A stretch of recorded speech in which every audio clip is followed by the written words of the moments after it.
ہم ایسی حالت میں آپ کو تنہا نہیں چھوڑیں گے، میدان جنگ میں بھی آپ کے ساتھ رہیں گے۔ ہمایوں نے اس کا ہاتھ تھام کر کہا، ہم چاند بی بی اور شاد بی بی کو اپنے ہمراہ لائے تھے، کاش انہیں اپنے ساتھ ہی واپس لے جاتے، لیکن مقدر کے لکھے کو کون بدل سکتا ہے؟ ہم تمہیں تنہا نہیں جانے دیں گے، خدا سے دعا کرو ہمیں فتح نصیب ہو، تم ہمارے ساتھ ہی واپس جاؤ گی۔ دوسرے دن چوسا میں شیر خان سوری کے لشکر سے ٹکراؤ ہوا، گھمسان کا رن پڑا۔ دونوں طرف کے سپاہی جیدار تھے، مرنا بھی جانتے تھے اور مارنا بھی جانتے تھے۔ اس کے باوجود شیر خان سوری رفتہ رفتہ حاوی ہو رہا تھا۔ اس کے لشکر میں ہاتھیوں کی تعداد زیادہ تھی، وہ پہاڑ جیسے ہاتھی ہمایوں کے سپاہیوں کو دور تک رکیدتے چلے جاتے تھے۔ نتیجہ یہ ہوا کہ لشکر منتشر ہو گیا، جس کا منہ جہاں پڑا ادھر بھاگنے لگا۔ سپہ سالار نے ہمایوں سے کہا، جنگ کا پانسا پلٹ گیا ہے، ضلع سبحانی کی سلامتی ہمارا اولین فرض ہے، آپ آگرہ چلے جائیں، یہ خادم دشمن کے لشکر کو روکنے کی پوری کوشش کرتا رہے گا۔ جنگ کے میدان میں آگے بڑھنے کے لیے کبھی کبھی مصلحتاً پیچھے ہٹنا پڑتا ہے۔ دریائے جمنا کے دوسرے کنارے پر اس کے ہزاروں فوجی کشتیوں پر موجود تھے۔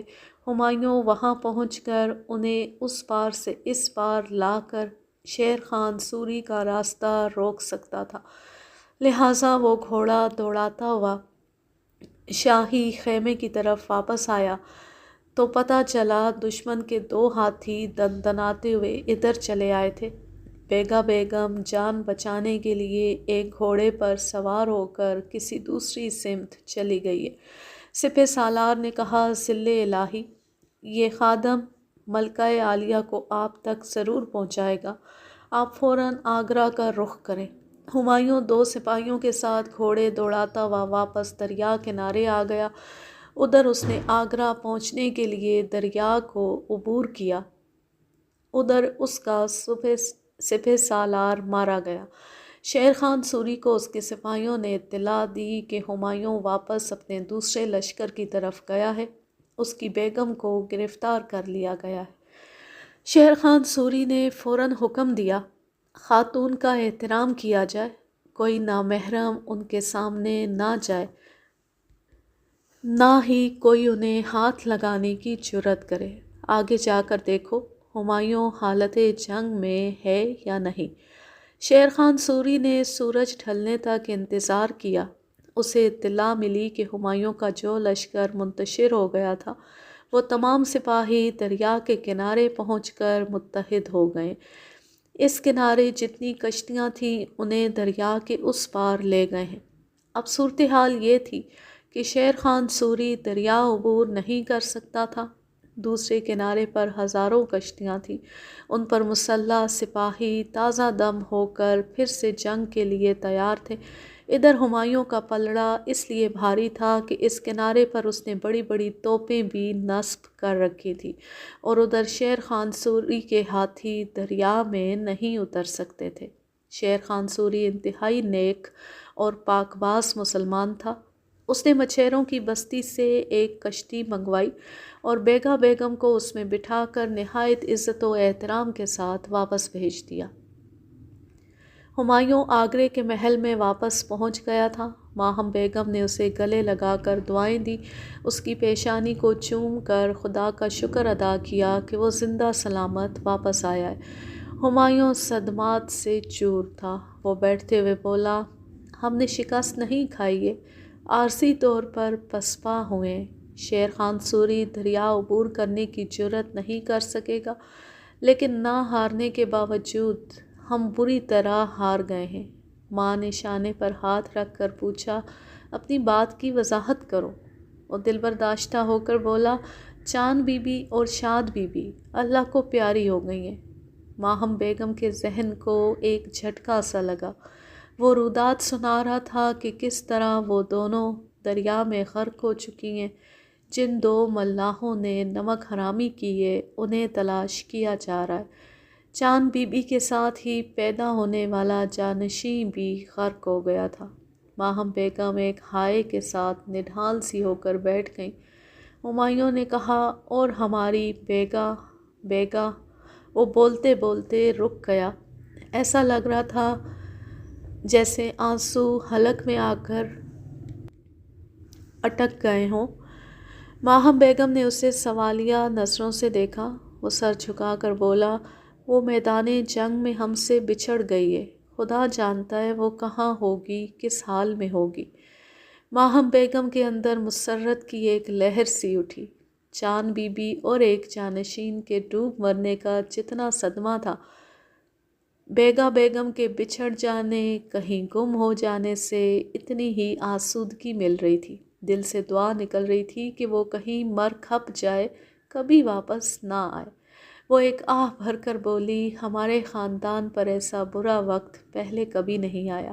بیک وقت 3 بہویں اللہ کو پیاری ہو گئیں۔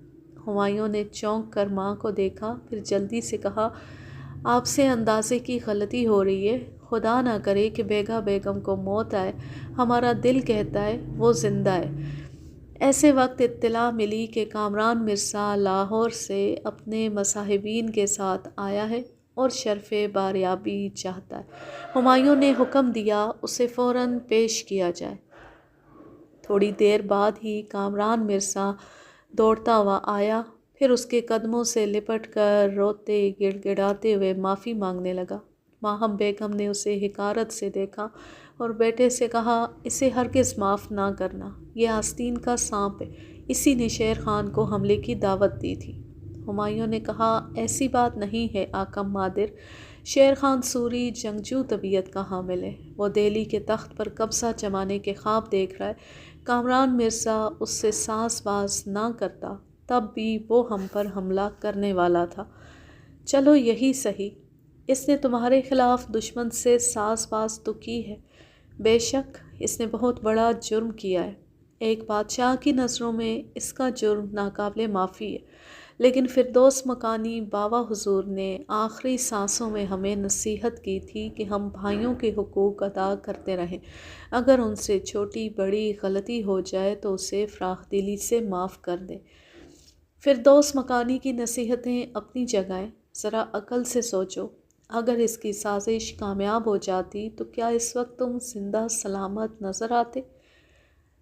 آخر مادر آپ یہ دیکھیں کہ بھائی نے دشمنی کی، لیکن اسے اپنے باپ کے لہو پر کتنا اعتماد ہے، یہ بڑے یقین سے یہاں آیا ہے کہ ہم اسے معاف کر دیں گے، ہم اس کے یقین کو مجروح نہیں ہونے دیں گے۔ ہمایوں نے کامران مرزا کو دونوں بازوؤں سے تھام کر اٹھایا، پھر اسے گلے لگاتے ہوئے کہا، ہم نے معاف کیا، ہمارے خدا نے معاف کیا، اگر صبح کے بھولے کی طرح شام کو گھر آئے ہو تو آئندہ ایسی غلطی کبھی نہ کرنا۔ ماہم بیگم اپنے بیٹے کو دیکھ کر سوچنے لگی، یہ بیک وقت 3 بیگمات سے محروم ہو کر صدمات سے ٹوٹ رہا ہے، اگر مرحوم والد کی نصیحت پر عمل کرتے ہوئے سوتیلے بھائی کو معاف کر کے قلبی سکون حاصل کر رہا ہے تو اسے ایسا کرنے دیا جائے۔ عشاء کے وقت اطلاع ملی کہ ملکہ عالیہ تنہا دریا عبور کر کے واپس آ گئی ہیں۔ ہمایوں نماز سے فارغ ہوا تھا، یہ خبر سنتی وہاں سے دوڑتا ہوا محل کے مختلف حصوں سے گزرتا بیگا بیگم کے استقبال کے لیے جانے لگا۔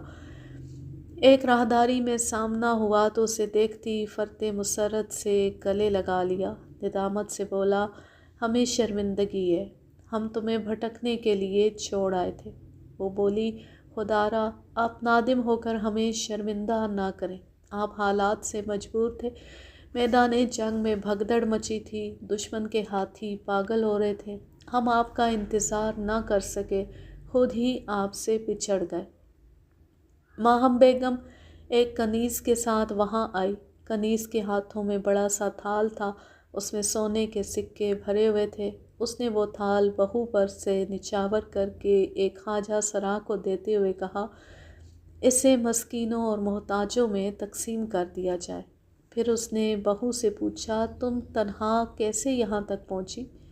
بیگا بیگم نے ساس اور شوہر کو دیکھتے ہوئے کہا، اگرچہ شیر خان سوری آپ کا دشمن ہے، لیکن نہایت ہی نیک دینت اور سچا مسلمان ہے۔ اس نے ہمیں حجاب میں رکھا، پھر مچھیروں کی بستی سے ایک کشتی منگوا کر ہمیں یہاں پہنچا دیا۔ ہم اس نیک دل انسان کا احسان کبھی نہیں بھولیں گے۔ ماہم بیگم ناگواری سے منہ بنا کر وہاں سے چلی گئی۔ ہمایوں نے کہا، بے شک دشمن اگر اعلیٰ ظرف ہے تو اس کا احسان ماننا چاہیے اور اس کی قدر بھی کرنی چاہیے۔ ہم اپنے قاصد کے ذریعے اس کا شکریہ ادا کریں گے۔ وہ دونوں تھوڑی دیر تک باتیں کرتے رہے، پھر بیگا بیگم نے کہا، ہماری نگاہوں کے سامنے دو بیگمات دریا میں ڈوب گئیں۔ میدان جنگ میں ہاتھیوں نے ہمیں بہت ہی سراسیمہ کیا، ہم تھکن سے چور ہو گئے ہیں۔ اعصاب جواب دے رہے ہیں، ہم آرام کرنا چاہتے ہیں۔ ہمایوں اسے اس کی خوابگاہ تک چھوڑ کر چلا گیا۔ اس کے جاتے ہی اس نے اپنے رازدار خواجہ سرا آفت جان کو طلب کیا، پھر کہا، تو نے ہمارا بہت بڑا کام کیا ہے، ہم تجھے مالا مال کر دیں گے۔ کیا تجھے یقین ہے کہ وہ دونوں ملا گرفتار نہیں کیے جا سکیں گے؟ اس نے دست بستہ عرض کیا، میں نے کوئی کچا کام نہیں کیا ہے۔ وہ دونوں ملا سونے کے 50 سکے لے کر بہت خوش ہو گئے تھے۔ انہوں نے اپنی زندگی میں پہلے کبھی اتنی دولت نہیں دیکھی تھی، اسی لیے جان پر کھیل کر انہوں نے اتنا بڑا کام کیا۔ لیکن وہ کہاں گم ہو گئے؟ انہیں کسی کے ہاتھ نہیں آنا چاہیے۔ ملکہ عالیہ، خاطر جمع رکھیں، میں نے دونوں کو تاکید کی تھی کہ وہ تیرتے ہوئے باغ گل افشاں کی طرف جائیں، وہاں ہمارے وفادار سپاہی موجود ہوں گے۔ وہ انہیں تیز رفتار گھوڑوں پر بٹھا کر یہاں سے دور کسی دوسرے علاقے میں پہنچا دیں گے۔ بیگا بیگم نے پوچھا، کیا انہوں نے ایسا ہی کیا ہے؟ وہ اپنا ایک ہاتھ پیشانی تک لے جاتے ہوئے بولا، میں ایک بار پھر ملکہ عالیہ کے انعام کی حقدار ہوں۔ ابھی تھوڑی دیر پہلے ہی گل افشاں سے یہاں آئی ہوں۔ اطمینان رکھیں، آپ کا تمام کام حسب منشا مکمل ہو چکا ہے۔ کیسے ہوا ہے، وضاحت کرو۔ وہ ملا تیرتے ہوئے گل افشاں کے قریب پہنچے تو وہاں ہمارے سپاہی تیر و کمان کے ساتھ تیار کھڑے ہوئے تھے۔ انہوں نے دونوں کو تیروں سے چھلنی کر دیا اور ان کی لاشیں اٹھا کر دریا میں پھینک دی۔ بیگا بیگم خوشی سے اٹھ کر کھڑی ہو گئی، پھر بولی، شاباش، تو واقعی ہمارا وفادار اور جاں نثار ہے، بے حساب انعامات کا مستحق ہے۔ اس نے ایک صندوقچی سے سچے اور بیش قیمت موتیوں کا ہار نکالا، پھر اس کی ہتھیلی پر رکھتے ہوئے کہا، یہ کچھ بھی نہیں ہے، دہلی پہنچ کر ہم 2 کوس کے رقبے تک تیرے نام زمینیں لکھوا دیں گے۔ اس نے خوش ہو کر کہا، ملکہ عالیہ کا اقبال بلند ہو، اس حقیر بندی نے آپ ہی کی خدمت کے لیے جنم لیا ہے۔ آپ نے فرمایا تھا، یہاں واپس آنے کے بعد مجھے ایک اور اہم فرض انجام دینا ہوگا۔ بیگا بیگم نے اسے سوچتی ہوئی نظروں سے دیکھا، پھر کہا، ہاں، ایک ہونے والی سوکن رہ گئی ہے، جانشین پیدا کرنے والا وہ کانٹا بھی نکالنا ہے۔ آفت جان نے کہا، وہ اپنے نام کی ہوئی حویلی میں عیش کر رہی ہے، وہاں اس کی خدمت کے لیے شاید 2-4 کنیزیں، 2-4 خواجہ سرا اور 2-4 اردہ بیگنیاں موجود رہتی ہیں۔ بیگا بیگم نے حکم دیا، ان کی صحیح تعداد معلوم کرو، پھر اپنے وفادار سپاہیوں کے ساتھ یوں اچانک حملہ کرنا کہ اردہ بیگنیاں اور خواجہ سرا اس کی حفاظت نہ کر سکیں، بلکہ سب ہی اس کے ساتھ جہنم میں پہنچ جائے۔ میں کل صبح ہی تعداد معلوم کروں گی۔ وہ گنتی کے پہرے دار اور محافظ ہمارے سپاہیوں کا مقابلہ نہیں کر سکیں گے۔ بیگا بیگم سوچنے کے انداز میں ادھر سے ادھر ٹہلنے لگی، پھر بولی، اس معاملے میں احتیاط لازمی ہے۔ اس حویلی میں اختری کے ساتھ سبھی کو موت کے گھاٹ اتر جانا چاہیے۔ اگر ایک بھی زندہ بچے گا تو وہ تیرے خلاف چشمدید گواہ بن جائے گا۔ ایسی نوبت نہیں آئے گی، ہمارے سپاہی وردی کے بجائے سادہ لباس اور نقاب میں رہیں گے، کوئی انہیں پہچان نہیں پائے گا۔ یہ کام انتہائی صفائی اور رازداری سے ہو جائے تو ہمیں قلبی سکون حاصل ہوگا۔ خدا نے چاہا تو آپ کی یہ مراد بھی پوری ہوگی۔ اگر ناگوار خاطر نہ ہو تو ایک سوال کرنے کی جرت کر رہی ہوں۔ بیگا بیگم نے اسے سوالیہ نظروں سے دیکھا، وہ سر جھکا کر بولا، آپ کب تک خطرات سے کھیلتی رہیں گی؟ بیٹا پیدا کرنے والی کتنی سوکنوں سے پیچھا چھڑاتی رہیں گی؟ وہ ایک گہری سانس لے کر بولی، بس 1 برس اور، انشاءاللہ اگلے برس ہم ضرور ایک جانشین کو جنم دیں گے۔ اس کے بعد جتنی بھی سوکھنے آئیں، جتنے بھی بیٹے پیدا کریں، ہمارے لیے کوئی فرق نہیں پڑے گا، کیونکہ ہم پہلی بیگم ہیں اور پہلا جانشین ہم ہی پیدا کریں گے۔ میں جا رہی ہوں، کل رات تک آپ کو خوشخبری سناؤں گی۔ یہ کہہ کر خواجہ سرا الٹے قدموں چلتا ہوا خوابگاہ سے باہر چلا گیا۔ اختری کے دن رات اس حویلی میں گزر رہے تھے۔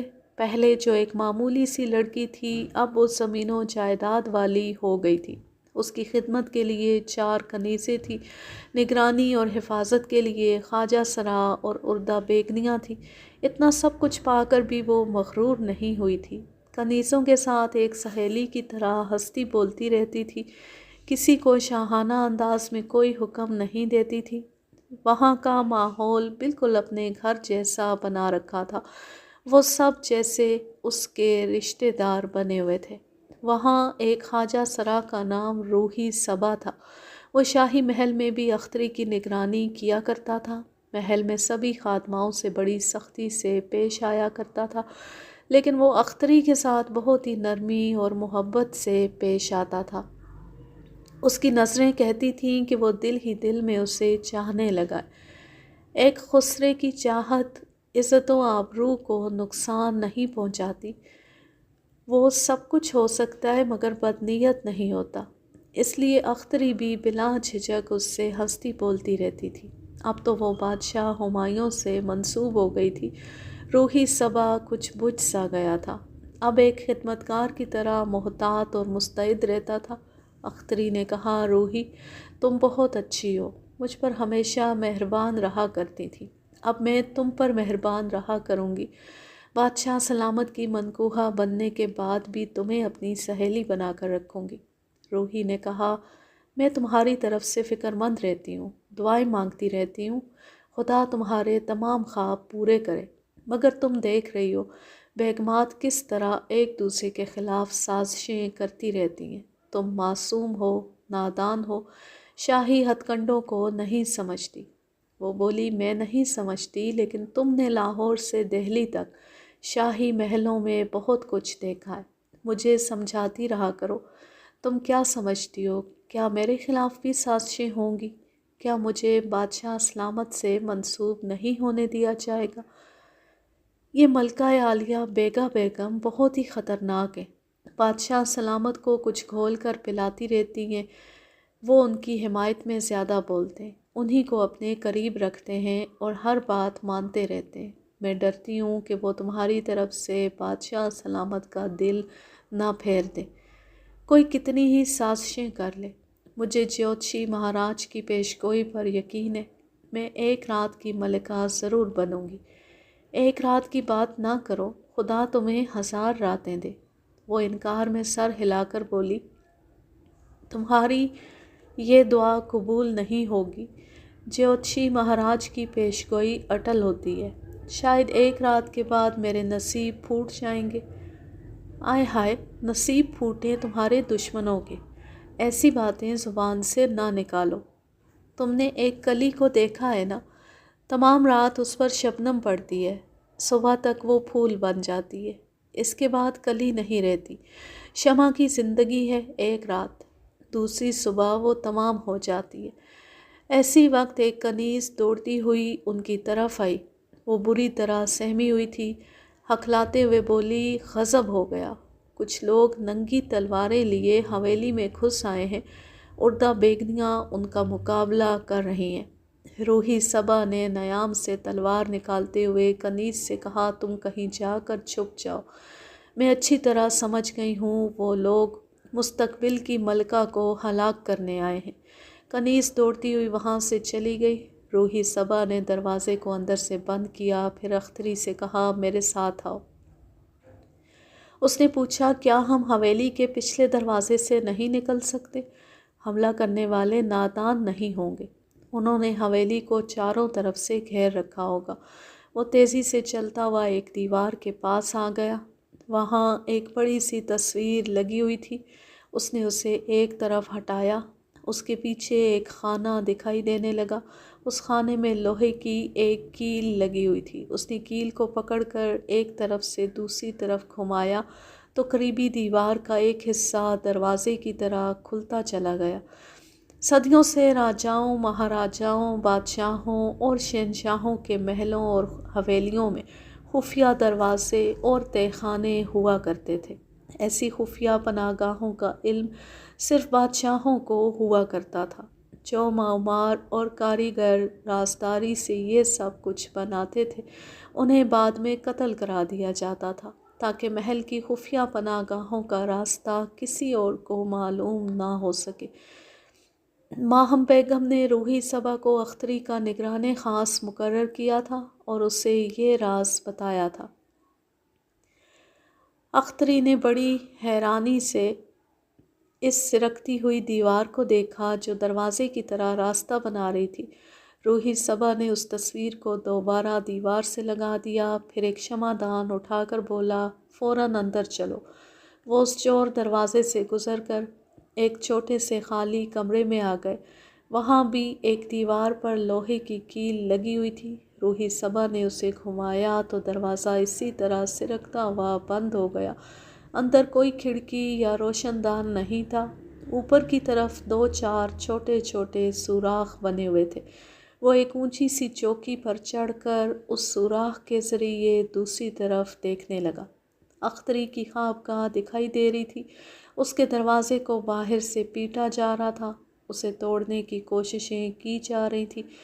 اس نے اختری سے کہا، چوکی کے اوپر چلی آؤ، ہم یہاں سے دیکھیں گے کہ وہ دشمن کون ہے۔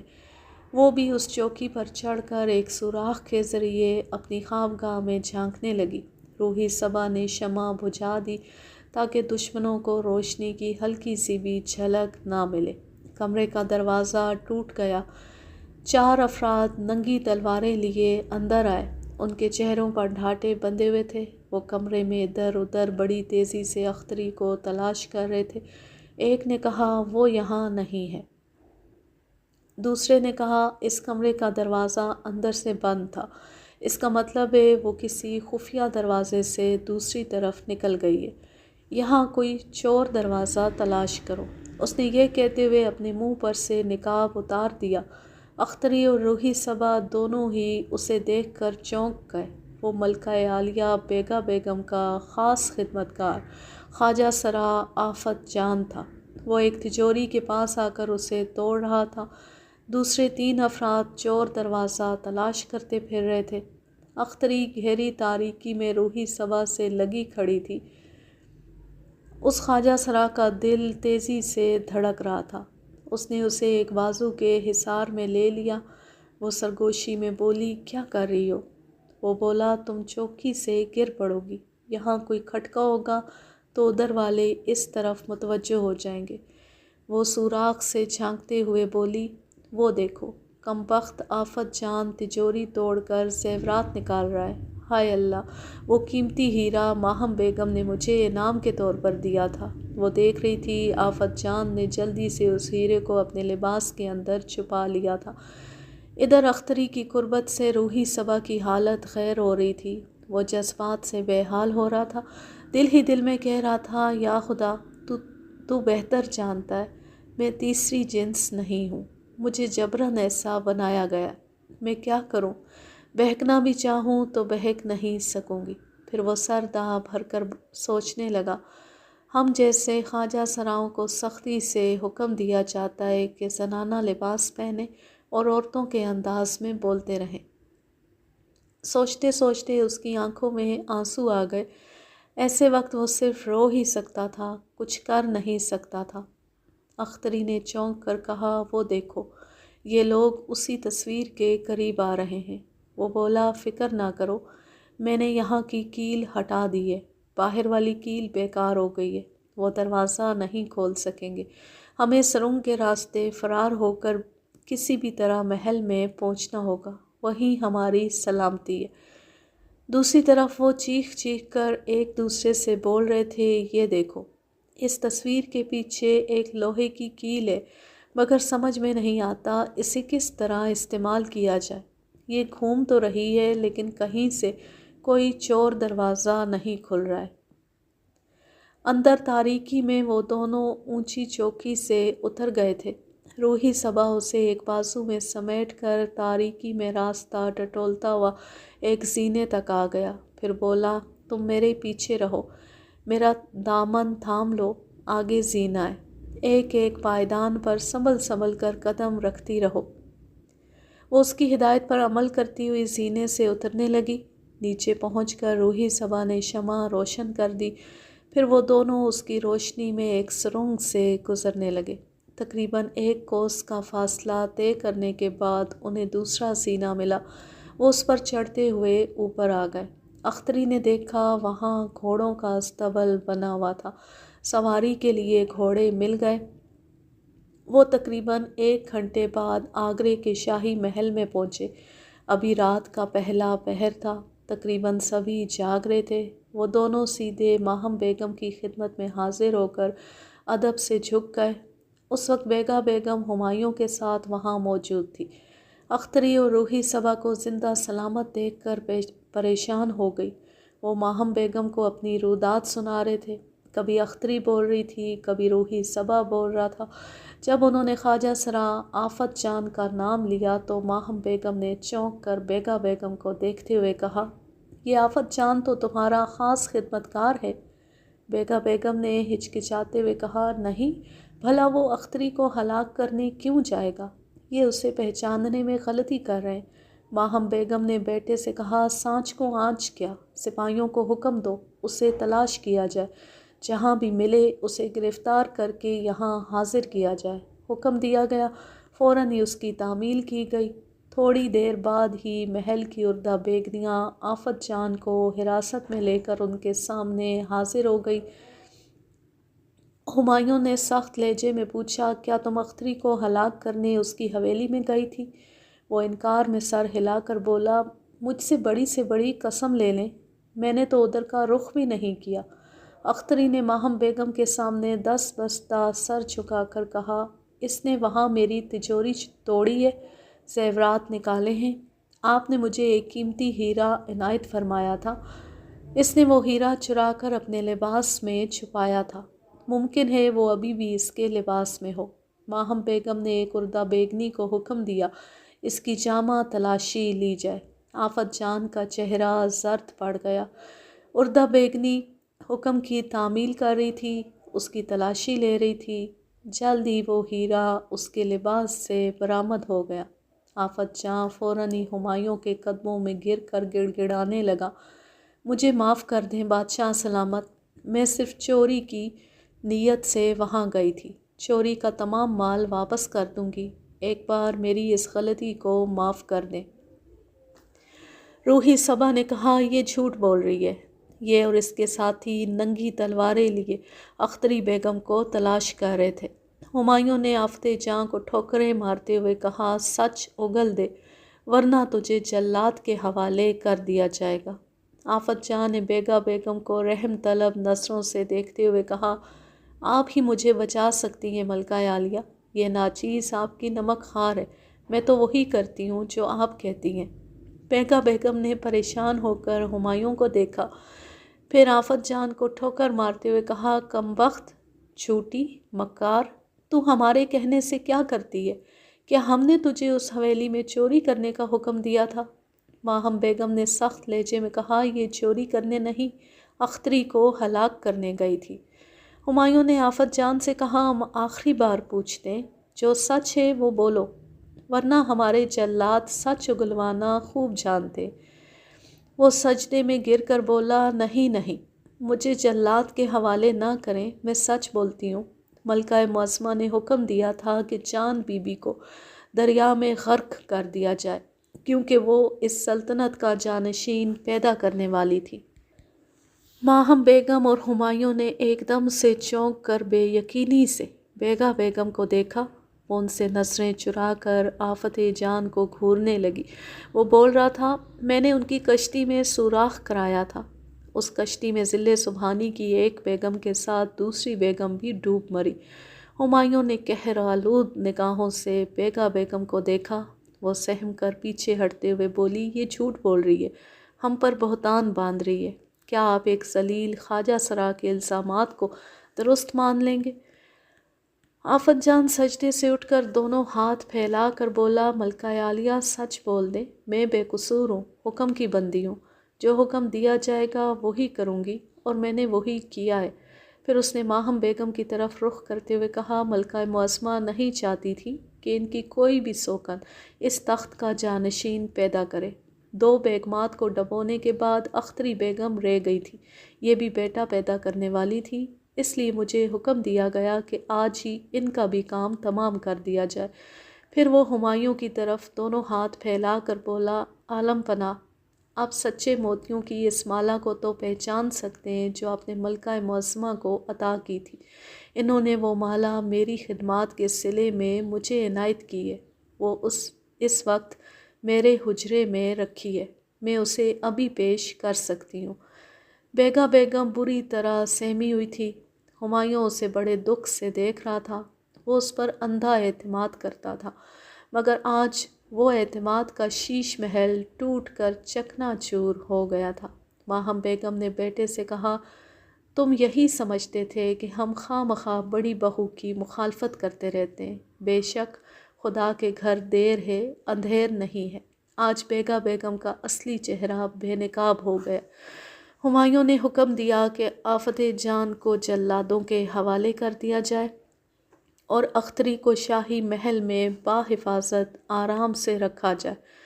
اس کے حکم کے مطابق وہ سب وہاں سے چلے گئے۔ بیگا بیگم بڑی سخت جان تھی، لیکن اس وقت اس کی آنکھوں میں آنسو آ گئے تھے۔ جس ہمایوں کو دل و جان سے چاہتی تھی اسے ہمیشہ کے لیے کھونے والی تھی۔ ماہم بیگم نے کہا، جان مادر، جب تک یہ ناگن ہمارے خاندان میں رہے گی کبھی تمہارا جانشین پیدا نہیں ہونے دے گی اور نہ ہی خود پیدا کر سکے گی۔ ہماری صلاح ہے کہ اسے موت کے گھاٹ اتار دیا جائے۔ وہ انکار میں سر ہلا کر بولا، نہیں عاقب مادر، ہم نے اس کے ساتھ بہت اچھا وقت گزارا ہے، اس کے آباء و اجداد کے ساتھ ہمارے آباء و اجداد کے بہت اچھے مراسم رہے ہیں۔ اس نے ہمارے ہونے والے ایک جانشین کو دریا میں ڈبویا ہے، دوسرے کو بھی ہلاک کرانے والی تھی، اس کا جرم ناقابل معافی ہے، لیکن ہم اسے سزائے موت نہیں دیں گے۔ یہ زندہ رہ کر عمر بھر یہ ذلتیں اٹھاتی رہے گی کہ بادشاہ نے اسے ہمیشہ کے لیے ٹھکرا دیا، یہ اس محل میں اور ہماری سلطنت میں نہیں رہے گی۔ اردہ بیگنیوں کو بلایا گیا۔ وہ عورتیں سپاہیوں کی وردی میں ننگی تلواریں شانوں پر رکھے گھومتی پھرتی تھیں۔ ہمایوں نے انہیں حکم دیا، یہ ہماری ملکہ نہیں رہی ہے، اسے محل سے باہر لے جاؤ۔ سپاہیوں سے کہا جائے کہ راتوں رات سفر کرتے ہوئے اسے ہماری سلطنت سے باہر پہنچا دیا جائے۔ بیگا بیگم اردہ بیگنیوں کے درمیان سر جھکائے اس خوابگاہ سے باہر چلی گئی۔ ماہم بیگم نے کہا، جان مادر، اپنے حالات کو اچھی طرح سمجھو، دشمن محل کے باہر ہی نہیں اندر بھی ہیں، سوتیلے بھی ہیں، بیگمات بھی ہیں، تمہیں کسی بیگم کی محبت میں اندھے بن کر نہیں رہنا چاہیے۔ وہ قریب آ کر بولی، اپنی ماں کی اس تڑپ اور بے چینی کو سمجھو، ہم اپنی زندگی میں تمہارا ایک جانشین چاہتے ہیں۔ جس طرح یہ بیگا بیگم نہیں چاہتی تھی، اسی طرح تمہارے سوتیلے بھائی بھی نہیں چاہیں گے کہ تمہارا کوئی جانشین پیدا ہو۔ وہ تمہارے بعد اور اپنے بعد اپنے ہی بیٹوں کو جانشین بنانا چاہیں گے۔ وہ بولا، بے شک آپ جہاں دیدہ ہیں، حکمرانوں کے ہتھ کنڈوں کو خوب سمجھتی ہیں۔ ہم تدبر سے اور زور بازو سے فردوس مکانی بابا حضور کی سلطنت کو قائم رکھنے کی کوششیں کرتے رہتے ہیں، لیکن ان کی نسل کو آگے بڑھانا ہمارے اختیار میں نہیں ہے۔ قدرت کو جب منظور ہوگا تب ہی ایک جانشین پیدا ہوگا۔ وہ بولی، جان مادر، قدرت کو منظور ہے، چاند بی بی ایک بیٹے کو جنم دینے والی تھی، لیکن اس ناگن نے اسے ڈس لیا۔ اختری سے بھی پوری توقع ہے، وہ ضرور ایک پوتا ہماری گود میں دے گی، خدا کرے ایسا ہی ہو،